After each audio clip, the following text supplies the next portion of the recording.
Hi, എല്ലാവർക്കും dual അക്കാഡമിയുടെ first ക്ലാസ്സിലേക്ക് സ്വാഗതം.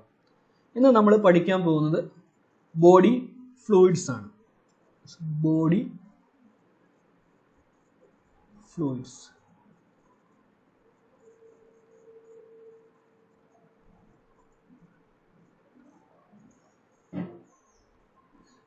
ബോഡി ഫ്ലൂയിഡ്സ് എന്ന് പറയുമ്പം നമുക്ക് അറിയാം, ശരീരത്തിൽ ധാരാളം ഫ്ലൂയിഡ്സ് കാണുന്നുണ്ട് അല്ലേ.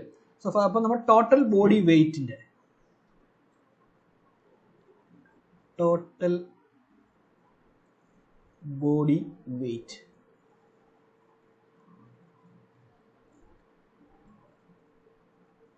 നമ്മുടെ ടോട്ടൽ ബോഡി വെയ്റ്റിന്റെ 60%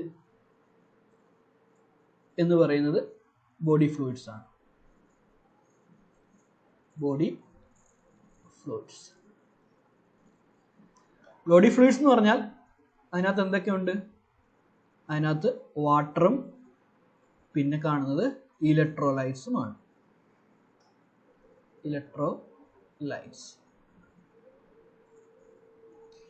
ഇനി ഈ ബോഡി ഫ്ലൂയിഡ്സ് എവിടൊക്കെയാണ് കാണുന്നത്? ഇപ്പൊ നമ്മുടെ ശരീരത്തിൽ ബോഡി ഫ്ലൂയിഡ്സ് പ്രധാനമായിട്ടും ലൊക്കേറ്റ് ചെയ്യുന്നത് രണ്ട് കമ്പാർട്ട്മെന്റിലായിട്ടാണ് പ്രധാനമായിട്ടും ബോഡി ഫ്ലൂയിഡ്സ് കാണുന്നത് അല്ലേ. 2 compartments.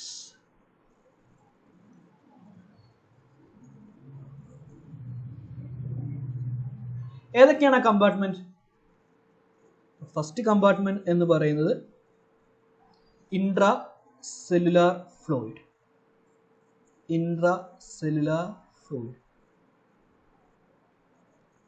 And second one is extracellular fluid.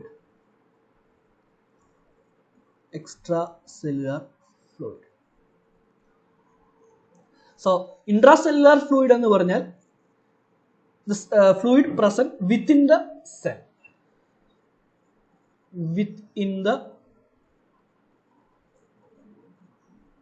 സെല്ലിനകത്ത് തന്നെ കാണുന്ന ഫ്ലൂയിഡ്സിനെയാണ് നമ്മൾ എന്ത് പറയുന്നത്? ഇൻട്രാ സെല്ലുലാർ ഫ്ലൂയിഡ് എന്ന് പറയുന്നത്. അതുപോലെ തന്നെ എക്സ്ട്രാ സെല്ലുലാർ ഫ്ലൂയിഡ് എന്ന് പറയുന്നത് എന്താണ്? Fluid present outside the cell.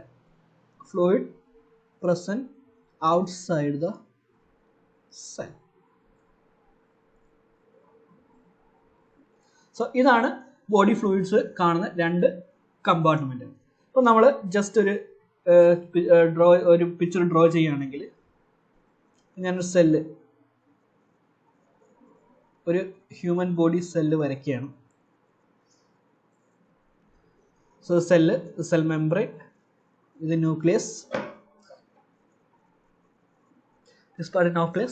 പിന്നെ അല്ലാത്ത കുറെ പാർട്ടിക്കിൾസ് ഒക്കെ ഉണ്ടാവും സെൽ ബോഡിക്കകത്ത് അല്ലേ. അപ്പം ഈ സെല്ലിനകത്ത് കാണുന്ന ഫ്ലൂയിഡിനാണ് നമ്മൾ എന്ത് പറയുന്നത്?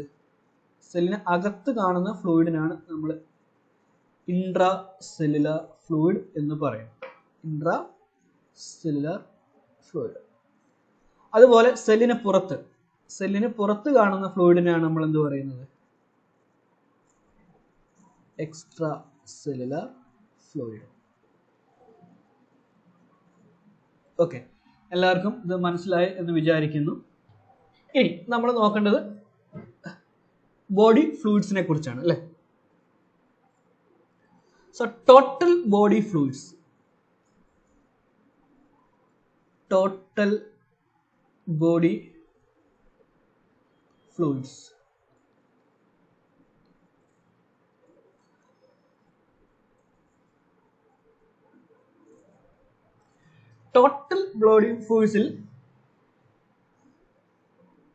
2/3 എന്ന് പറയുന്നത് എന്താണ്? ICF ആണ്, അതായത് ഇൻട്രാ സെല്ലുലാർ ഫ്ലൂയിഡ് ആണ്. 2/3. ഇത് മെയിൻ ആയിട്ട് കാണുന്നത് എവിടാണ്? നമ്മുടെ ഇത് പ്രൈമറിലി ലൊക്കേറ്റഡ്. ഇത് മെയിൻ ആയിട്ട് ഈ ICF കാണുന്നത് എവിടെയാണ്? സ്കെലിറ്റൽ മസിൽസിനാണ്.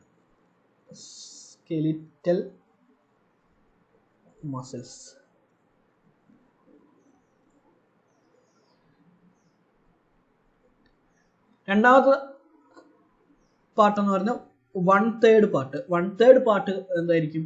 ECF ആണ്, extra cellular fluid.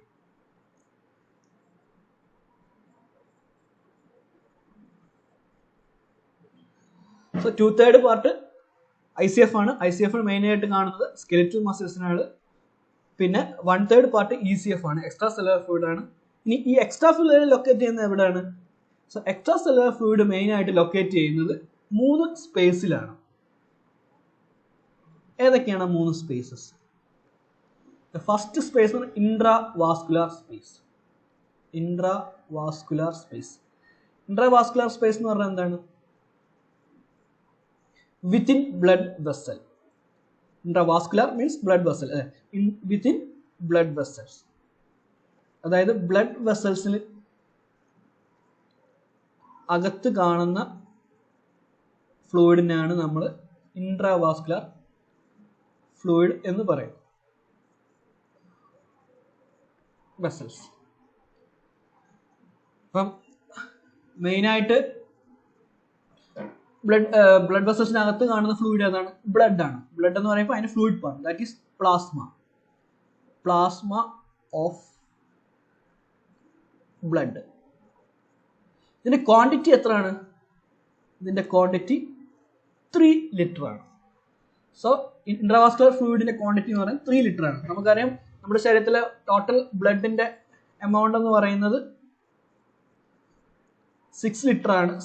5 to 6 litre ആണ്. ഇതിൽ 3 ലിറ്റർ ആണ് പ്ലാസ്മ. ബാക്കി റിമൈനിങ് 3 ലിറ്റർ എന്ന് പറയുന്നത് പിന്നെ നമ്മുടെ ബ്ലഡ് സെൽസുകളാണ്, RBC, WBC, പ്ലേറ്റ്ലെറ്റ്സ് ഒക്കെ. ഇനി രണ്ടാമത്തെ ഒരു കമ്പാർട്ട്മെന്റ് എന്ന് പറയുന്നത്, അല്ലെ രണ്ടാമത്തെ സ്പേസ് എന്ന് പറയുന്നത് interstitial space. Interstitial space. Interstitial space എന്ന് പറയുന്നത് എന്താ? Between the cells. ബിറ്റ്വീൻ രണ്ട് സെല്ലുകൾക്ക് ഇടയിൽ കാണുന്ന സ്പേസ്. Between cells. ഇതിന്റെ എക്സാമ്പിൾ ആണ് നമുക്ക് ലിംഫ്.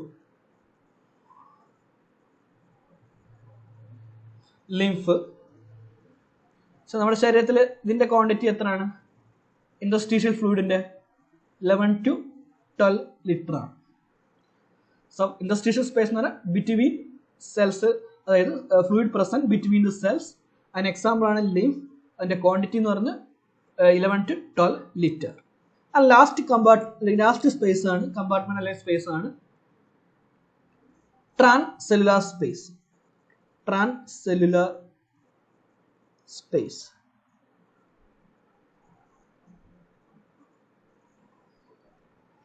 എന്താണ് ട്രാൻസെല്ലുലാർ സ്പേസ് എന്ന് പറഞ്ഞാൽ?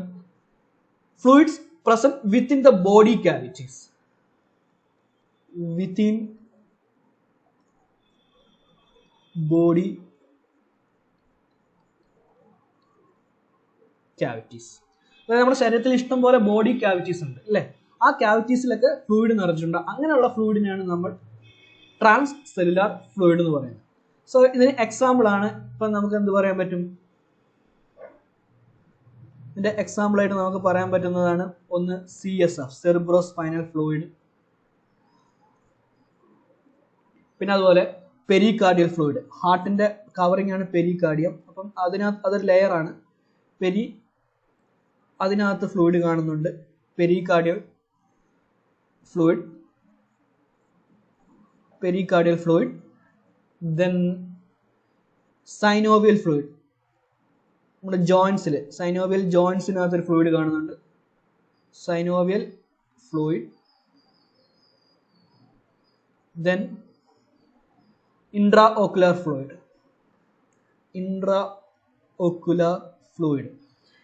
അത് നമ്മുടെ ഐയിൽ കണ്ണിന്റെ അകത്ത് കാണുന്ന ഫ്ലൂയിഡ് ആണ്. അക്വസ് ഹ്യൂമറും വിട്രസ് ഹ്യൂമറും ഒക്കെ. പിന്നെ plural fluid. So plural fluid എന്ന് പറയുമ്പോൾ നമ്മുടെ ലങ്സിന്റെ കവറിംഗ് ആണ്. അപ്പോൾ ആ പ്ലൂറൽ സ്പേസിൽ, കവറിങ്ങിന്റെ ഇടയ്ക്കുള്ള സ്പേസ് ആണ് പ്ലൂറൽ സ്പേസ്. ആ സ്പേസിൽ കാണുന്ന ഫ്ലൂയിഡ് ആണ് പ്ലൂറൽ ഫ്ലൂയിഡ്. അപ്പൊ ഇത് മൊത്തത്തിൽ ഒരു കണക്കാണ് നമ്മൾ പറയുന്നത്. സോ ടോട്ടൽ ട്രാൻസെല്ലുലാർ ഫ്ലൂയിഡിന്റെ ക്വാണ്ടിറ്റി എന്ന് പറയുന്നത് ജസ്റ്റ് അപ്രോക്സിമേറ്റ് 1 ലിറ്ററേ ഉള്ളൂ. അപ്പം ECFന്റെ ഏറ്റവും ക്വാണ്ടിറ്റി കുറഞ്ഞ കമ്പോണന്റ് ആണ് ട്രാൻസെല്ലുലാർ ഫ്ലൂയിഡ്. ഓക്കെ, ഇനി നമുക്കിതൊരു പിക്ചറിലൂടെ എങ്ങനെ മനസ്സിലാക്കാമെന്ന് നോക്കാം. അപ്പം ഞാനൊരു പിക്ചറൈസേഷൻ ചെയ്യാൻ പോവാണ്. സോ നമ്മൾ ആദ്യം പറയുന്നത് ഇൻട്രാ വാസ്കുലാർ,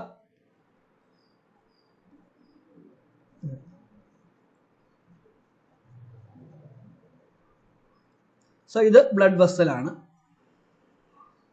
അല്ലെ. ഈ ബ്ലഡ് വെസൽസിന് അകത്ത് കാണുന്ന ഫ്ലൂയിഡ്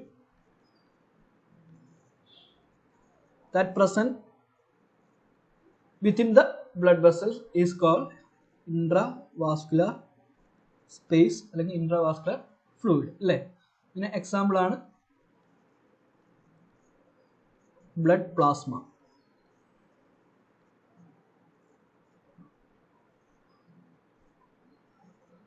ഇത് ബ്ലഡ് വെസൽ ആണ്.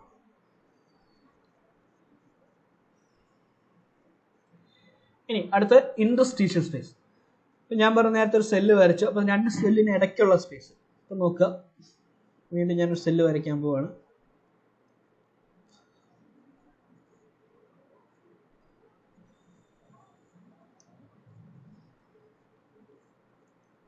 ഇതൊക്കെ സെല്ലുകളാണ്.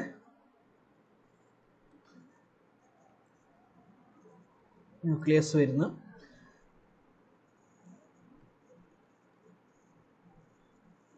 അപ്പൊ ഈ നമ്മുടെ ബോഡിയിൽ ഇങ്ങനെ സെല്ലുകൾ ഇങ്ങനെ അടുക്കി വെച്ചിരിക്കണം. അപ്പൊ ഈ സെല്ലുകൾക്ക് ഇടയിലുള്ള ഈ space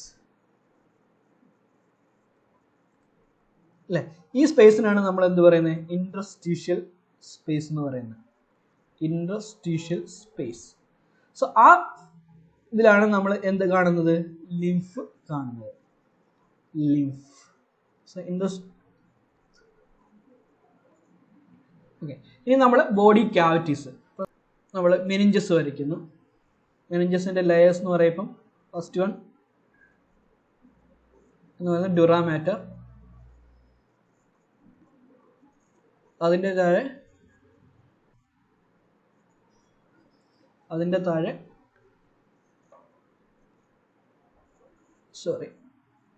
first one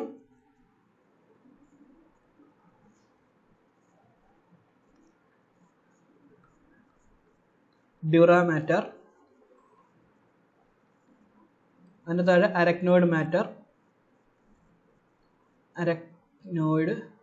matter, and ഏറ്റവും ഇന്നർ പോർട്ടിൽ പയ മാറ്റർ.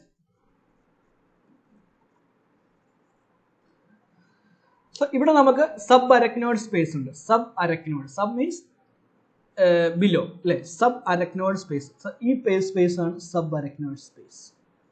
സോ ഇവിടെ കാണുന്ന ഫ്ലൂയിഡ് ആണ് എന്ത്? This is a body cavity. ഇതൊരു ബോഡി ക്യാവിറ്റിയാണ്.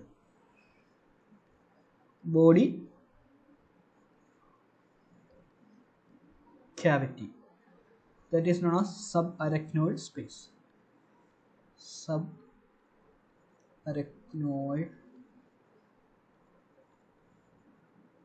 സ്പേസ്. സോ ഇവിടെ കാണുന്ന ഫ്ലൂയിഡ് ആണ് cerebro spinal fluid. So these are the schematic diagrams of different components of extracellular fluid. ഇപ്പം നമ്മളിത് മൊത്തത്തിൽ പറഞ്ഞാൽ എക്സ്ട്രാ സെല്ലുലാർ ഫ്ലൂയിഡ്, ECFന്റെ വേരിയസ് കമ്പോണന്റ് ആണ് നമ്മളിവിടെ പറഞ്ഞത്. I hope you understand. ഇനി നമുക്ക് അടുത്ത് പഠിക്കാൻ പോകുന്ന ഒരു ടോപ്പിക്കാണ് fluid movements. Fluid movements. Fluid movements.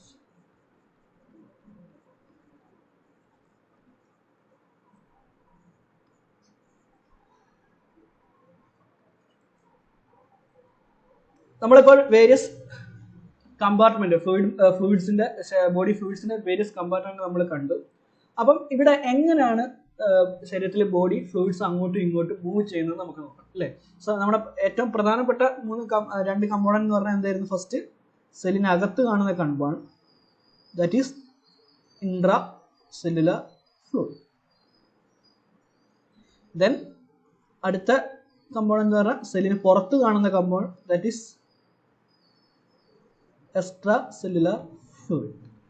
അപ്പം ഈ 2 കമ്പോണന്റ് ഇടയിലും ഒരു ഫ്ലൂയിഡ് മൂവ്മെന്റ്, അങ്ങോട്ടും ഇങ്ങോട്ടും ഫ്ലൂയിഡ് മൂവ്മെന്റ് അല്ലേ. So between ICF and ECF fluid movement ഉണ്ട്. ഇനി അതുപോലെ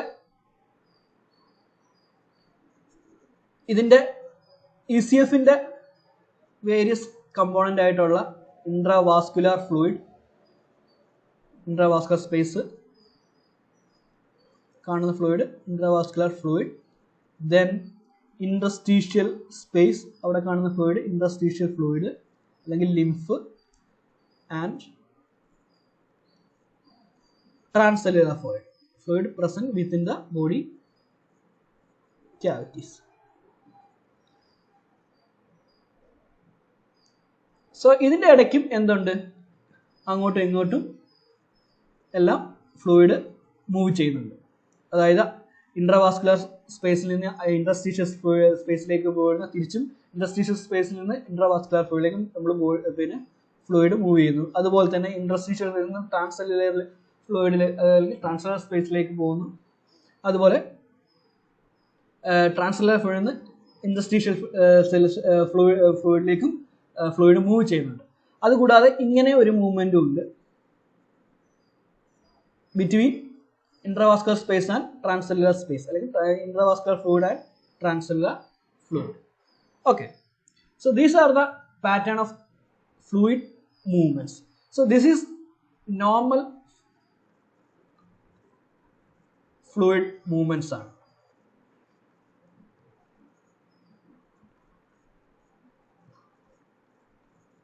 ഓക്കെ, ഇനി നമുക്ക് ഒരു അബ്നോർമൽ ഫ്ലൂയിഡ് മൂവ്മെന്റിനെ കുറിച്ച് പഠിക്കണം.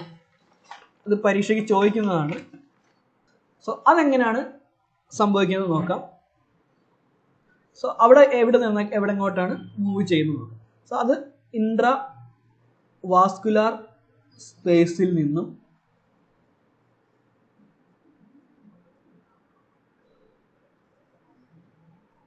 ഉണ്ടാവുന്ന ഒരു abnormal fluid shift, abnormal fluid shift എങ്ങോട്ടാണ്, ഇൻട്രസ്റ്റീഷ്യൽ സ്പേസിലേക്ക്. ഓക്കെ, അപ്പൊ ഇതിന് പറയുന്ന പേര്, അതായത് ഇൻട്രാവാസ്കുലർ സ്പേസ്, നോർമലി അവിടെ ഒരു മൂവ്മെന്റ് പാറ്റേൺ ഉണ്ട് ഇൻട്രാവാസ്കുലർ സ്പേസിൽ നിന്നും ഇൻട്രസ്റ്റീഷ്യൽ സ്പേസിലേക്ക്. പക്ഷെ അതൊരു അബ്നോർമൽ നാച്ചുറലിലേക്ക് പോയി കഴിഞ്ഞാൽ അത് ഒരു പത്തോളജിക്കൽ കണ്ടീഷൻ ആവും.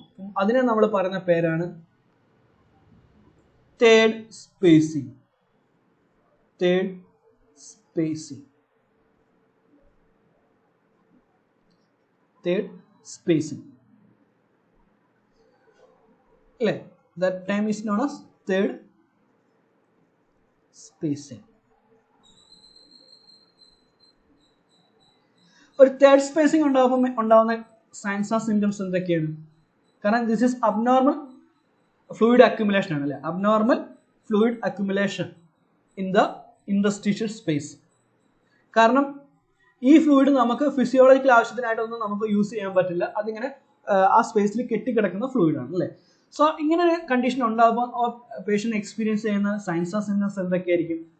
That is first one, decreased urine output. Urine output. Second one, increase heart rate. Heart rate കൂടും, ടക്കിക്കാർഡിയ ആവും. Decrease BP, hypotension. Decrease CVP, central venous pressure. And next is formation of edema. Edema എന്ന് പറയുമ്പോൾ 2 type ആണ്. ഏതൊക്കെയാണ്? ഒന്ന് localised ആവാം, localised, and second one is generalised. Generalised. So generalised എഡിമയ്ക്ക് ഒരു വേറൊരു പേരുണ്ട്, അത് വളരെ ഇമ്പോർട്ടൻ്റ്, പരീക്ഷയ്ക്കൊക്കെ ചോദിക്കുന്നതാണ്. That is called anasarca. Anasarca. And last ഉണ്ടാവുന്നത് എന്താണ്? Increase body weight. So these are the signs and symptoms when experiencing third spacing. ഇനി ഇത് എപ്പോഴൊക്കെയാണ് തേർഡ് സ്പേസിംഗ് മെയിനായിട്ട് ഉണ്ടാവുന്നത്? സോ തേർഡ് സ്പേസിംഗ് സംഭവിക്കുന്നത് എങ്ങനെയൊക്കെയുള്ള കണ്ടീഷനിലാണ്? സോ അവിടെയാണ് ഫസ്റ്റ് വൺ വരുന്നത് ഹൈപ്പോകാൽസീമിയ.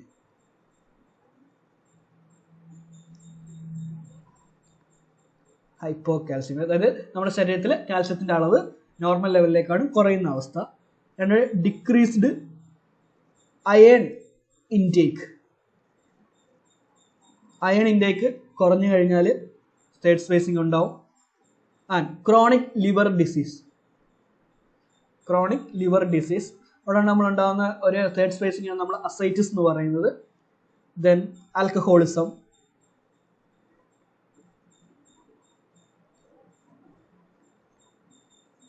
ഹൈപ്പോതൈറോയിഡിസം. ആൽക്കഹോളിസത്തിലും നമ്മൾ എന്താണ് സിറോസിസ് ഒക്കെ ഉണ്ടാവും, അവിടെയും അസൈറ്റിസ് ഉണ്ടാവും. അടുത്തത് ഹൈപ്പോതൈറോയിഡിസം.